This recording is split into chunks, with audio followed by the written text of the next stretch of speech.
आइए next question देखते हैं जो 2025 में पूछा हुआ है क्वेश्चन, 2025 में, और वो भी 5 मार्क्स का क्वेश्चन है।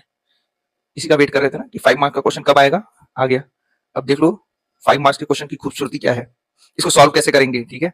तो उसको देखिएगा, अप्रोच कैसे करना है, ठीक है बेटा, तो वो ध्यान देना इस तरह से, क्योंकि आता सब कुछ है, बस थोड़ा सा घुमा के पूछता है, कंफ्यूज करता है, ठीक है। तो आपको पता होना चाहिए पूछ क्या रहा है, तभी तो आप सॉल्यूशन कर पाओगे, ठीक है। तो आइए क्वेश्चन यहाँ पे स्क्रीन पे शो कर रहा होगा, आप रीड करिएगा जैसे जैसे मैं रीड कर रहा हूँ, ठीक है। तो उसको स्टेप वाइज उसको सॉल्व करते चले जाएंगे, ठीक है। तो सबसे पहले क्या बोल रहा है, obtain an expression for the electric field E due to a dipole of dipole moment vector P at a point on its equatorial plane and specify its direction। इतने को पहले हम लोग सॉल्व कर लेते हैं। पूछ क्या रहा है, सबसे पहला ये बोल रहा है कि एक डाइपोल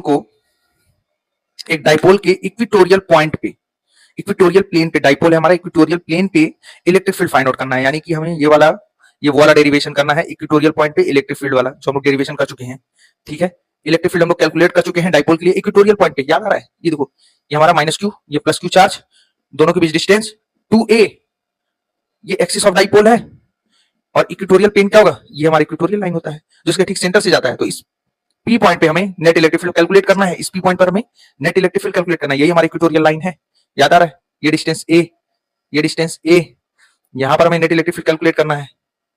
इसको चार्ज 1, इसे चार्ज 2, डेरिवेशन आप देखना, आपको याद आ जाएगा, ठीक है। तो यहाँ पे नेट इलेक्ट्रिक फील्ड कुछ इस तरह से आता था, याद आ रहा है। इक्वेटोरियल कितना आता था, KP/R3, KP/R3।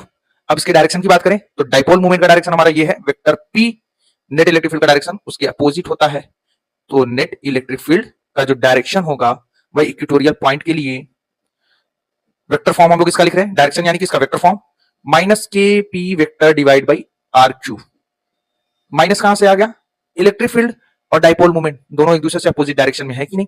ये वाला डायरेक्शन पॉजिटिव ले रहे हैं तो ये वाला डायरेक्शन निगेटिव आ जाएगा, क्लियर है। दोनों अपोजिट डायरेक्शन में है, इसलिए यहाँ पर हमारा निगेटिव साइन आ रहा है। वो हमें बता रहा है कि इलेक्ट्रिक फील्ड और डाइपोल मूवमेंट एक दूसरे से अपोजिट डायरेक्शन में, क्लियर है। तो ये वाला डेरिवेशन करना है, फर्स्ट क्वेश्चन में ये बोल रहा है। 5 मार्क्स के क्वेश्चन है ये, ठीक है। तो इसको स्टेप वाइज जो है इसमें कई क्वेश्चंस पूछे गए हैं। तो फर्स्ट क्वेश्चन तो ये पूछ रहा था इक्वेटोरियल पॉइंट पे हमें net electric field find out करना था, वो calculate.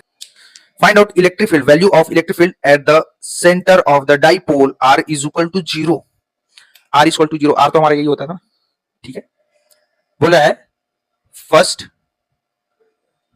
Electric field find out करना है, ठीक है, at R is equal to 0, centre of dipole, centre of dipole, dipole के सेंटर, यहां पर net electric field find out करना है। अरे कर सकते हैं बिल्कुल।